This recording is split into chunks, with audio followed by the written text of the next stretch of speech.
ना हमारे पास शर्म और ना ही हमारे पास पैसा।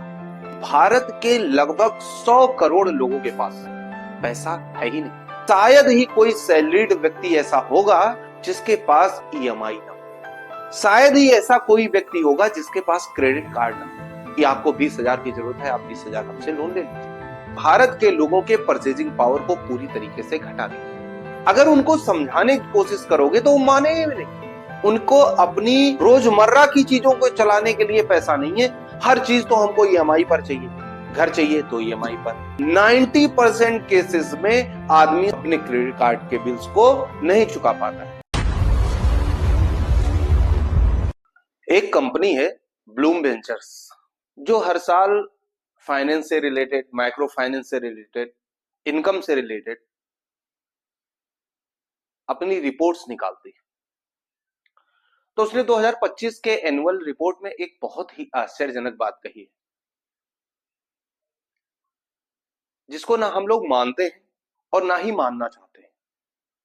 अभी जल्दी में मैंने एक कमेंट पढ़ा था। उस कमेंट में लिखा हुआ था कि हम जो भारतीय हैं, ना हमारे पास शर्म है और ना ही हमारे पास पैसा। आज मुझे ये, उस समय जब मैंने एक कमेंट पढ़ा तो मुझे बहुत हंसी आई थी, लेकिन आज मैं जब इस कमेंट को लेकर सोच रहा हूं, इस कमेंट के बारे में अच्छे से समझने की कोशिश कर रहा हूं, तो मुझे बहुत ही आश्चर्य होता है कि भले ही ये कमेंट मजाक में किया गया, लेकिन ये कमेंट है एकदम सही। ये कमेंट हम भारतीयों के बारे में था, ना हमारे अंदर शर्म है और ना ही पैसा। ये बात एकदम सही है। क्यों सही है? क्योंकि जो रिपोर्ट मैं आपको शेयर करने वाला हूं, जिस रिपोर्ट के बारे में आपसे बात करने वाला हूं, वो रिपोर्ट कहती है कि भारत के लगभग 100 करोड़ लोगों के पास पैसा है ही नहीं। और ये बात एकदम सही है। आप अपने आसपास 2, 4, 10, 20, 50 लोगों से मिले, स्पेशली जो सेमी रूरल एरिया के लोग हैं या थोड़े से अर्बन एरिया के लोग, शायद ही कोई सैलरीड व्यक्ति ऐसा होगा जिसके पास एक या दो किसी प्रकार की ईएमआई ना हो। शायद ही ऐसा कोई व्यक्ति होगा जिसके पास क्रेडिट कार्ड ना हो। और माइक्रो फाइनेंसिंग का दौर इतना खतरनाक चला है हमारे देश में पिछले 2-3 सालों में। बैंकर्स ने अपने एडवर्टाइजमेंट पर, अपने लोगों पर इतना पैसा खर्च किया है कि जो बार बार जाके लोगों को ये बता सकें कि आपको 20,000 की जरूरत है, आप 20,000 हमसे लोन ले लीजिए, या आप क्रेडिट कार्ड ले लीजिए, कभी भी जरूरत पड़ेगी आपको पैसे की तो इससे आप खर्च कर सकते हैं। और इसने भारत के लोगों के परचेजिंग पावर को पूरी तरीके से घटा दिया है। ईएमआई का ये जो जाल है ना, जो ये मकड़ जाल है, ये भारत के युवाओं को सबसे ज्यादा पीछे ले जा रहा है। अगर उनको समझाने की कोशिश करोगे तो वो मानेंगे भी नहीं। हमारे यहाँ जो युवाओं के बीच में इस समय अपने पैरों पर खड़े होने का जो जुनून सवार हो रहा है, या जो जुनून सवार हुआ है, वो इसलिए नहीं हुआ कि वो अपनी स्किल्स को बढ़ा रहे हैं, वो इसलिए नहीं हुआ है कि वो अपने आप को और मजबूत कर रहे हैं। वो सिर्फ माइक्रो फाइनेंसिंग के दम पर हुआ है कि उनको आसानी से 10-20 हजार का लोन मिल जा रहा है, और फिर वो उसको नौकरी करके अगले 2-4 सालों तक चुकाते रहते हैं।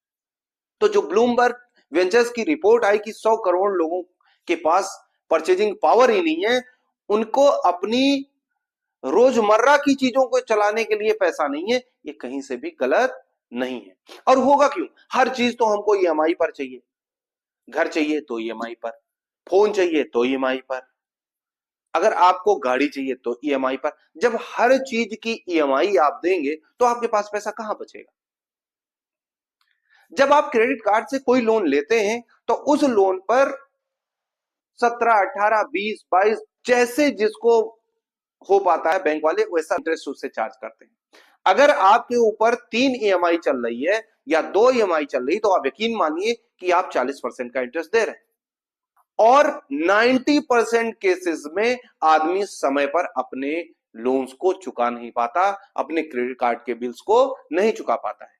और जब वो नहीं चुका पाएगा तो फिर उसके ऊपर जो ओवर ड्यूज होंगे उसको चुकाने का पहाड़ टूटेगा।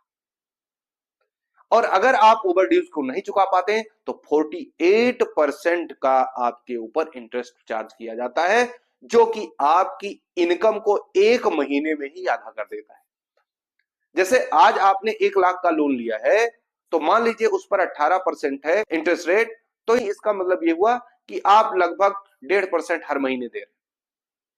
अगर आपके ऊपर 3 EMI हो गई तो आप 1.5 को 3 से मल्टीप्लाई करेंगे, या 5 से 7 के बीच में आप दे रहे हैं, वो महीना दे रहे हैं। और आपकी सैलरी में इंक्रीमेंट जो होता है वो मैक्सिमम 10%, 12%। आप ये देखें कि महंगाई की दर किस हिसाब से बढ़ती है, 7 से 8%। जो आप इंटरेस्ट दे रहे हैं 8%, 7% महंगाई दर, यानी कि 13 से 14%। हर साल आपको ज्यादा कमाना ही चाहिए, तब आप बराबरी पर होंगे। लेकिन आपकी सैलरी बढ़ती है 7, 8, 10%, और महंगाई और इंटरेस्ट लेकर आप दे रहे हैं 15%। तो आप ये मानकर चलिए जो आप पे कर रहे हैं उसके हिसाब से आपकी इनकम नहीं होती।